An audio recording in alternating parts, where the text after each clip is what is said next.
Olá, está no ar mais um programa Duas na Tri. E nesta edição nós vamos falar sobre a importância da educação escolar na vida dos bebês. A Lei Nacional de Diretrizes e Bases caracteriza a educação infantil como a primeira etapa da educação básica. Com isso, tanto a creche quanto a pré-escola são obrigadas a elaborar e executar uma proposta pedagógica que atenda às necessidades de crianças de 0 a 6 anos de idade.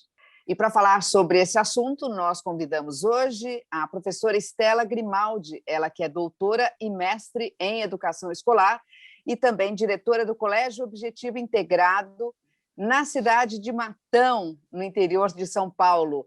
A Estela também é autora do livro Bebês, a importância da educação escolar.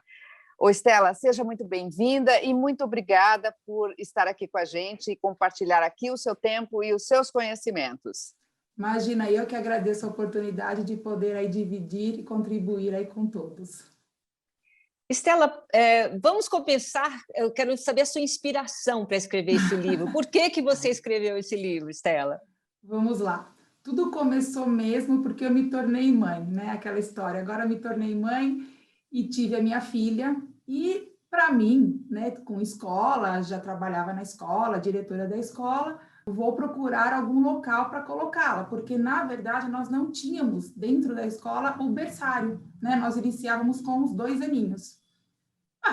Tranquilo. Quando eu vou procurar, nada. Não há vaga, não há vaga, não há vaga, não há vaga.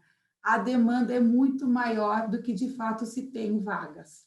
E aí eu falei, meu Deus, isso não é possível. E era possível sim. E um dia, fazendo uma matrícula para uma outra criança do Colégio Objetivo, uma criança de 4 anos, com uma amiga, né, que ela estava, com um bebê no colo, me falou, você tem berçário? Eu, não tenho berçário. Não, mas você tem que ter berçário. Não, eu não tenho. E justamente eu estava com a minha filha, e eu tinha levado o carrinho dela. Não, eu vou trazer meu filho amanhã e você vai ter berçário. E fiquei apavorada. Mas, assim, acho que o professor, ele se adapta a muitas situações. Então, esse apavoramento se tornou aí a efetivação do berçário no Colégio Objetivo, que hoje vai fazer 13 anos. E nós montamos, foi uma noite intensa, de muito estudo, de muito entendimento. Foi uma noite, para vocês terem uma noção, a noite toda, lendo, entendendo. E aí eu contratei um pessoal, vamos mudar aqui. E por sorte, ou por, sei lá, acaso, nós tínhamos muita estrutura que se adequava ao berçário. Montamos e hoje em Matão nós somos referência para essa etapa, porque nós não somos assistencialistas, né? Nós somos pautados em projetos pedagógicos. E aí, tinha terminado já o mestrado, não consigo parar de estudar, né? Venho de uma família de professores e, não, vou fazer o doutorado. E qual vai ser o tema desse doutorado? Aí a minha mãe me vira e fala assim, qual vai ser o tema? O berçário. E aí eu falei, bom, então vamos lá. Fiz o meu projeto, né? Coloquei ali a situação dos bebês, mas eu não tinha muita cientificidade ainda, porque não se tem muita coisa sobre bebês. Você começa a pesquisar, você não tem muita coisa que fala especificamente as singularidades dos bebês, mas vou tentar. Escrevi o projeto e mandei.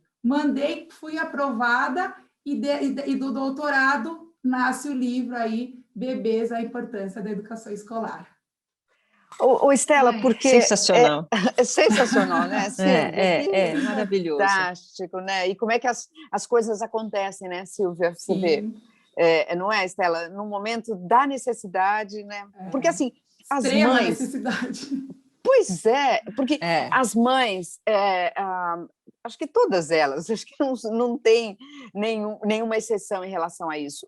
As mães enfrentam um tremendo de um dilema na hora de colocar, porque está ali o bebê, sabe, lindinho, cuidado. Agora, como é que você vai entregar isso para outra pessoa cuidar?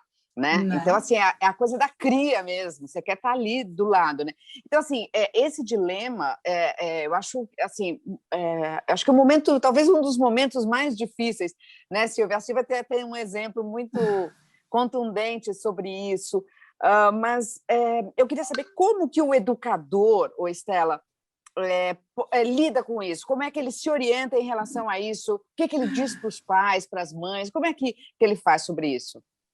Então, esse dilema ele é recorrente. Eu passei por isso estando dentro da escola, imaginem, né? Porque é a sua riqueza, né? Você tem ali no seu bebê tudo, né? E você tem muito medo que aconteça, porque o bebê não tem defesa nenhuma, né? Os seres humanos, eles nascem, eles são indefesos, eles precisam de outro. Então, essa situação, ela é recorrente, ela é extremamente comum, e ela tem que ser muito respeitada. Então, nós pontuamos muito esse respeito para com os pais, as mães, as famílias, né, em geral, porque hoje nós temos a presença, às vezes, que não é do pai, que não é da mãe, dependendo como a família se constitui.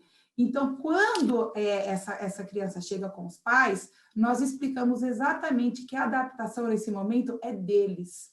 Então, os educadores, eles fazem esse acolhimento com a família, colocam eles dentro da situação da escola, então a gente pontua os locais onde essa criança vai ficar, a proposta pedagógica, a responsabilidade que a gente tem, a formação que nós temos, contamos a história, né, de tanto tempo, essa história que eu contei, assim, resumidamente para vocês, para eles entenderem que há ali segurança para as crianças e segurança para eles.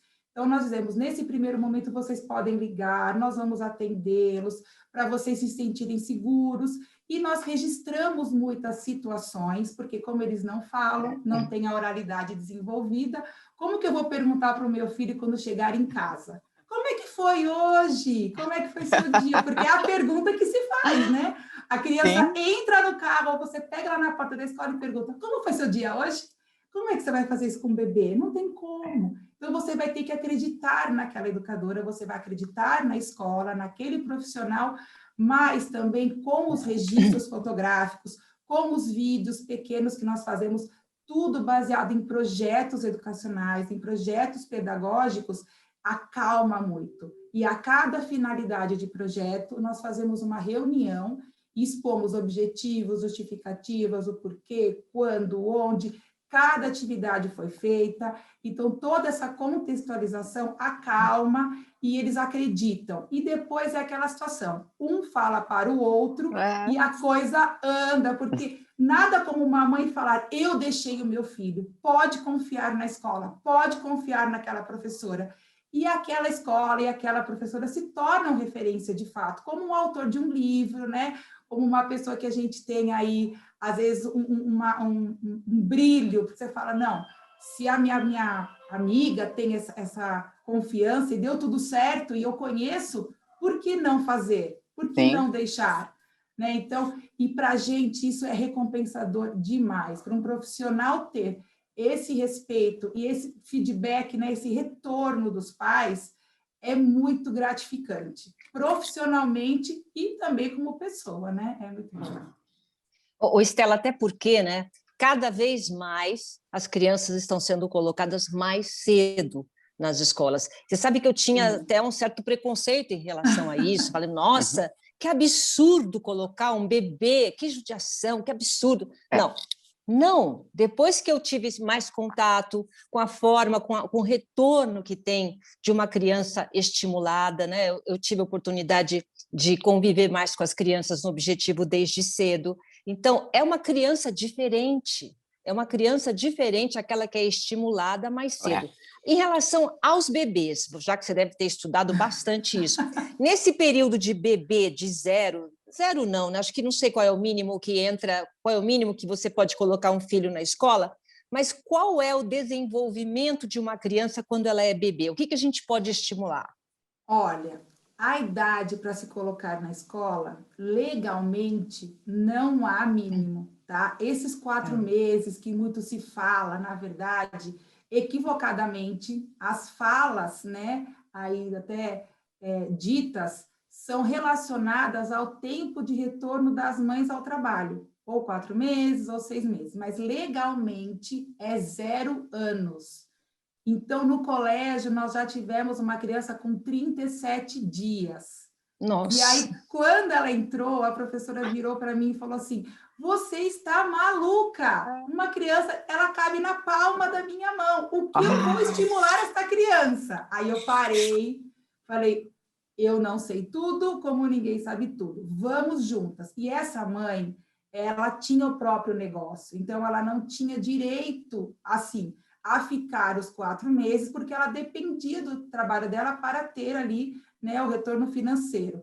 Então, eu falei, calma, a mãe está apavorada, então nós temos que acalmar a mãe, depois a gente grita aqui no fundo e tenta resolver o problema. Então, aí nós nos empenhamos muito mais em tentar entender todo o estímulo. Então, na verdade, os bebês de 0 anos até mais ou menos 4 anos, eles estão com os neurônios, em torno de 100 bilhões de neurônios aí, como se eles estivessem querendo comer estímulos, eles estão esperando por estímulos. Olha então, isso. Tudo que você traz para eles neste momento, por mais que você ache que é desnecessário, que é absurdo, ele vai absorver. E aí você vai ter as conexões cerebrais, as sinapses, que vão a cada momento se fortalecendo, e essas conexões, essa rede, ela vai se fechar aos 5 anos. Então, tudo que você faz antes disso, e dentro da escola, com estímulos aí direcionados, né, na parte sensório-motora, tátil, olfativa, a questão do paladar, coordenação motora fina, grossa, ampla, tudo que nós podemos imaginar e mais alguma coisa, ela vai ser depois absorvida e tudo isso vai ser depois, de uma forma ou outra, resolvida mais madura. E aí, quando ele vai resolver problemas futuros, isso volta, porque está tudo aqui, adormecido no inconsciente, mas ele retorna de uma forma depois mais madura para resolução de problemas futuros.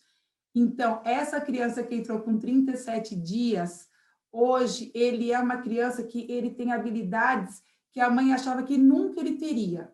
Porque ela falava, geneticamente, meu marido não sabe fazer nada disso, eu também não sei fazer nada, como é que é possível?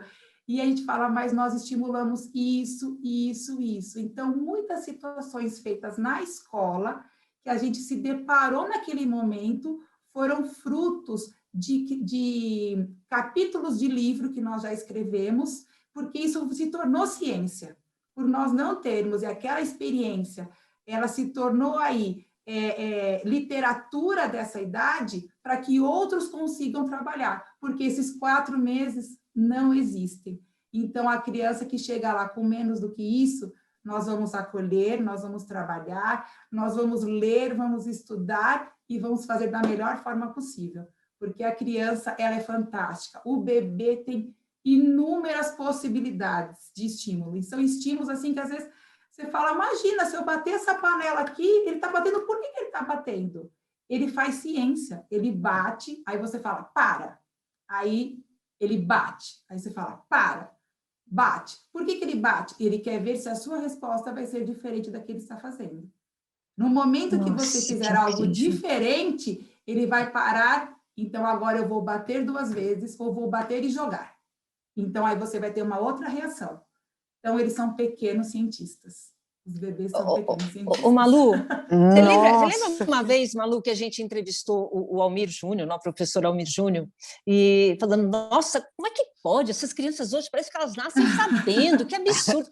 E ele estava contando, né, para a gente, até num evento que teve, ele estava contando que as crianças, antigamente, elas não eram estimuladas, né? Muitas ficavam enroladas um certo tempo, e que agora as crianças são muito estimuladas. Por isso que, né, a Malu tem um monte de sobrinho, 3, 4 anos, já estão aí, pá, pá, pá, pá, já ensinam a gente fica que nem boba ali olhando. É ou não é, Malu?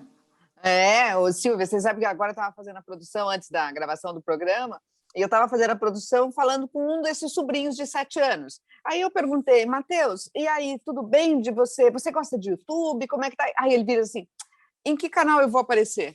Então, assim, 7 anos, meu Deus do céu, quer dizer, é outra criança que nós estamos falando. Mas voltando à questão dos bebês, eu queria entender o seguinte, você defende o ingresso da criança muito cedo na escola, mas o que você classificaria como o grande benefício ou os grandes benefícios para esse aluno que ingressa muito cedo na escola? Então, o benefício, porque quando você não está na escola, você até faz estímulos, você percebe que há uma... Porque hoje a internet, ela te proporciona muita informação, né? Nós temos aí o mundo todo numa tela, né? Que nós não tínhamos, eu sou da época que nós não tínhamos internet, né? Eu sou da era analógica, eles falam que eu sou jurássica. Ah, Estela, você é jurássica, você não entende as coisas. Todos nós somos, né? Todos nós somos. E eu dou muita risada com eles, porque, de fato, eu sou aquela pessoa que precisa pegar ainda o papel, eu preciso ainda escrever algumas coisas, né? Eu preciso fazer as minhas anotações. Eu falo, realmente, né? Eu sou jurássica. Mas essa informação toda que se tem, há necessidade de ter uma formação para se compreender toda essa informação. Então, às vezes, você se depara aí, eu tive um bebê. Não, eu não vou deixar na escola, né? Eu vou fazer o estímulo em casa. E você tem inúmeras teorias, inúmeros pensadores, inúmeros formadores, e você pode, às vezes, nessa ânsia de querer estimular, fazer coisas equivocadas que vão prejudicar o seu filho ao invés de, né, ajudá-lo. Então, dentro da escola, você tem profissionais que são habilitados, são pessoas responsáveis. Cada dia mais nós temos cursos de pós-graduação, aí especializações voltadas para os pequenos, para essa primeiríssima infância que se chama, ou primeira infância. Então, o olhar hoje é muito mais atento, justamente porque a criança, até o século XVIII, ela não era tida como alguém que se merecesse olhar, né? Ela era tida como um adulto em miniatura. Então, nós víamos a criança como uma miniatura de um adulto e não se tinha nada. Então, ela foi negligenciada por muitos anos. Eu até falo, muitas vezes que eles me perguntam sobre aquela situação da roda. Então, eles falam, mas é verdade que eles colocavam a criança naquela roda de filmes, né, medievais? Eu falei, sim, aquilo de fato acontecia. Então, assim, é muito complicado toda a história da criança, da infância.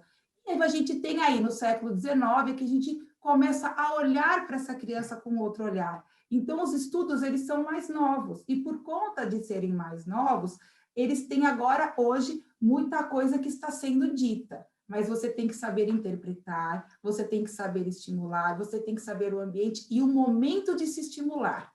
Então, às vezes eu posso fazer um estímulo com 7 meses, que na verdade eu tenho que fazer com 9, porque um bebê, quem aí tem, né, crianças, aí filhos, sobrinhos, netos, enfim, uma criança de 4 meses é muito diferente de uma criança de 6, que é completamente diferente de uma criança de 7 meses.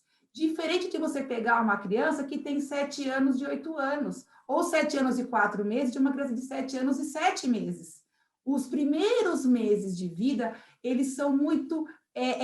não há uma fragmentação, ele tem uma continuação, e essa continuação ela tem que ser respeitada. Porque se você faz algo ali equivocado, em vez de você ajudá-lo, você vai prejudicá-lo.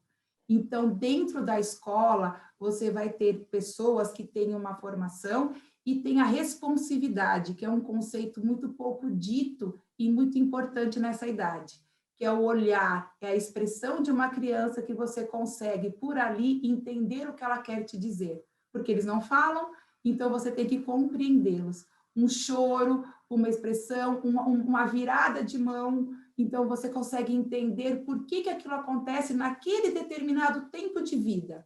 Então, aí você precisa de um estímulo para aquilo ou não.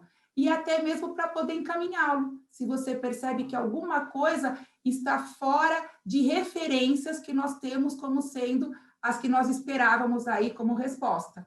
E aí você já tem aí algo já prévio. Então, você já chama os pais, já pede para falar com um pediatra ou com alguém, né, da área, e você consegue até sanar situações muito antes que elas sejam aí maturadas e daí teriam, né, outras consequências.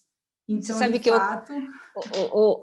Estela, eu acompanhava, né, lógico, Mãe de Primeira Viagem, então, aqueles livros, né? Tem um livro grande, eu não lembro o nome, um livro grande, e eu lembro que a Isabela, ela tinha muito medo do liquidificador.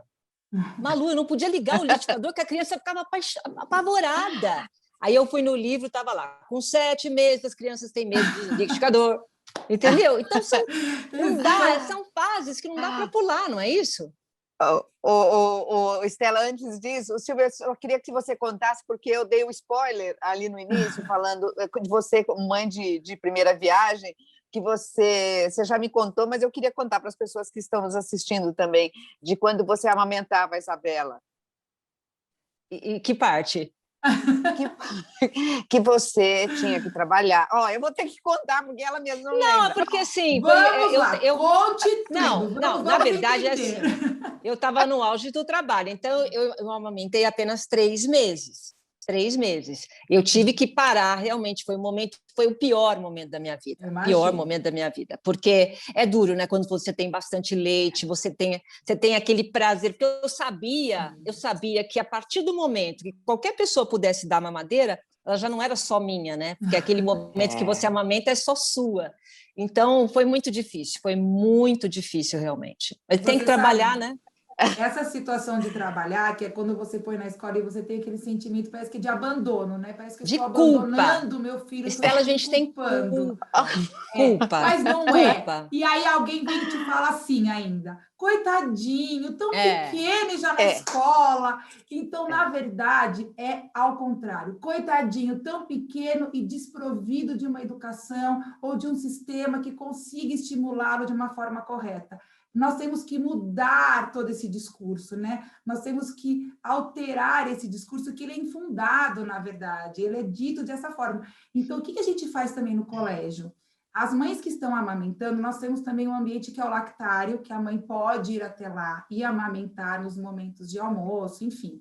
As mães que não podem, nós pedimos para que elas continuem amamentando até os 6 meses, só com o leite, e até 1 ano, né, com leite e com os outros alimentos. Então, elas congelam o leite e nos mandam diariamente.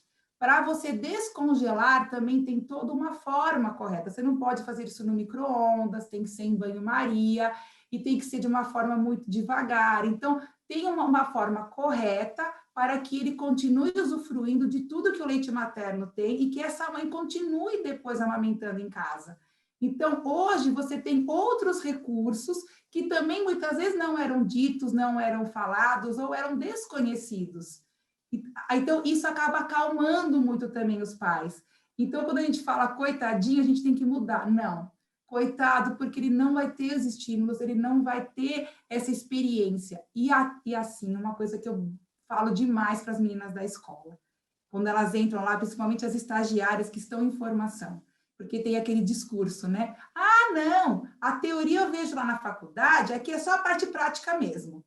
Então, eu paro e falo, toda prática é impregnada de teoria. Basta você enxergar a teoria em cada situação vivenciada. Ela está aí, mas você tem que enxergá-la. E quando você enxerga, aí você se torna um profissional habilitado para assumir uma sala de aula, para assumir o seu lugar dentro desse ambiente acadêmico.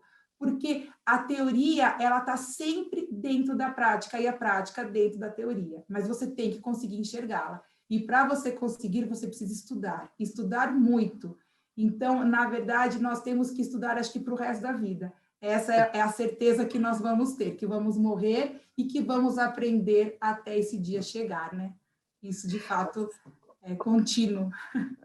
Estela, agora em relação à Lei de Diretrizes e Bases da Educação Nacional, ela exige que as pré-escolas e as creches, inclusive, tenham uma proposta pedagógica para atender essa faixa etária, né? E isso também inclui os bebês. Como é que é elaborada essa proposta, Estela? A proposta pedagógica, às vezes, ela tem algumas nomenclaturas diferenciadas para essa faixa etária. Então, proposta, plano, né? E o nosso PPP, né? Que é o nosso famoso projeto político pedagógico. Então, a proposta pedagógica, ela está sim na LDB, nos artigos 12, 13 e 14. Se você for até ela, você vai entender como que ela se dirige. Então, ela tem algo que é incomum a todas as escolas, que seria como se fosse uma base, mas ela também dá autonomia para as especificidades e individualidades de cada escola. porque, né, como ela é federal, então o que acontece às vezes no Amapá, não acontece no Paraná, acontece às vezes aí em São Paulo, mas não acontece em Matão. Então, essas especificidades, elas são colocadas nesta proposta. Só que a proposta pedagógica aí, a gente tem que entender também que ela não é obrigatória para o 0 aos 3, porque o 0 aos 3 não é obrigatório dentro da legislação. Nós começamos entendi. agora aos 4 anos. Né? Nós tínhamos antigamente, na minha época, era, né, dos 7 aos 14, que era, né, na primeira série até a 8ª série, e o ensino médio, normalmente o pessoal ou não fazia, ou fazia um curso técnico, né, profissional, ou o antigo magistério, né, que nós tínhamos, e a educação infantil também fazia-se quem queria. Depois eles colocaram aí o ensino médio e colocaram o ensino de 9 anos, né, colocaram o ensino fundamental de 9 anos, então começa-se agora aos 6, e aí eles terminam o fundamental no 9º ano. E a partir de 2016, eles colocaram como obrigatoriedade as criancinhas, os alunos de 4 anos. Então, nós iniciamos aos 4, como educação básica, e vamos até os 17 anos na 3ª série do médio. Então, 0 a 3 anos, por não ter obrigatoriedade, também não há obrigatoriedade de uma proposta pedagógica, de um PPP, de um plano. Mas as escolas que têm esta faixa etária, eu, tá, como diretora, como pesquisadora, como pedagoga, penso que é imprescindível que se tenha, sim, uma proposta direcionada a eles, porque eles têm que ser respeitados com as individualidades que eles têm. E essa proposta, ela não tem que ser construída, por exemplo, por mim, que sou a diretora nesse momento, ou pela coordenadora. Não, é por todos. Então, professor, coordenador, diretor, tem que ser todo o grupo para que se tenha coautores, coparticipação, cada um na sua individualidade consegue auxiliar e enriquecer essa proposta. E também essa proposta, ela pode ter o quê? Nuances que podem ser aí montadas e remontadas e replanejadas durante o período, porque coisas podem ocorrer, né? A gente tem que, às vezes, rever. Então, é importante que se faça assim. Ô, Estela, isso é uma coisa nova, né? Quer dizer, eu acho, você mesmo falou no início da nossa entrevista que você mal encontrou bibliografia, enfim, é uma coisa muito nova, porque tem esse momento do pai e da mãe não quererem que a criança vá tão cedo para a escola. Mas, na sua opinião, você acha que, no caso dos bebês, é preciso ter uma conscientização de tudo isso que você está descobrindo, que é verdade, realmente esse retorno, esse estímulo que a criança tem, como ela reage depois muito melhor. E em relação às escolas, quer dizer, se isso for verdade, as escolas vão ter que ter uma super preparação, principalmente de estrutura, né? Porque olha a responsabilidade de você pegar e ficar com um bebê. Pode acontecer qualquer coisa, né? Sim. A responsabilidade para você ficar com o bebê é muito grande, então você tem que ter uma estrutura muito boa. Então, essa estrutura, ela tem que respeitar muitas crianças que ainda também não têm o sistema imunológico preparado. Então, elas acabam elas ficam mais doentes, porque ainda também os dentes estão nascendo, elas estão na época de vacina, são as primeiras vacinas que acabam também deixando elas, assim, de uma forma, né, que podem pegar alguma coisa, e estão na fase oral. Fase oral é assim, coloquei a mão no chão, levei para a boca, peguei o negócio, coloquei na minha boca, tudo vai para a minha boca. Vai para a minha boca, eu ingeri. Se eu ingerir, eu posso ficar doente. Então, é um ambiente que tem que ser muito higienizado. As meninas têm que usar o propé, elas têm que usar, agora, né, na pandemia, máscara, mas independente disso também, às vezes elas usavam algumas situações na hora da alimentação, na hora do banho. Então, você tem que ter sala de estímulo, você tem que ter o fraldário, você tem que ter um refeitório para as crianças. Tudo isso tem que ser separado, não adianta querer colocar uma divisória, improvisar aqui, improvisar ali, colocar uma cuba ou uma banheira de bebê caseira, não existe toda uma estrutura de alumínio, que daí você tem uma cuba certinha, com a profundidade para uma criança de 1 ano, para uma criança de meses, você tem tudo certinho, isso dividido. E o importante, que muitos locais acabam não tendo, que é o solário. Não sei se vocês já ouviram falar. O solário é o local onde eles vão ter contato com o mundo externo, porque eles não podem viver dentro de uma casa, dentro de uma alvenaria. Eu preciso de sol, eu preciso de vitamina D, principalmente os bebês que entram às 7 horas da manhã e vão embora às 6 horas da tarde. Então, maravilha! Tem, né, que ter esse direito. Então, você precisa, sim, de um ambiente externo e de brinquedos, né, que são para eles, grandes, tá? Que eles não levam. Estela, a conversa tá boa, mas o nosso tempo estourou, Estela. Eu quero eu imaginei, muito. Porque eu falo demais, sou professora. Claro, obrigada, Estela. E olha, vamos fazer outro, tá marcado já. Vamos gravar outro programa, porque ficamos com muitas dúvidas aqui, né, Silvia? Obrigada, é verdade. Estela. Imagina, obrigada a vocês pela oportunidade. Estou sempre à disposição. Bom, o nosso Duas na Tri fica por aqui. Obrigada pela companhia e até a próxima.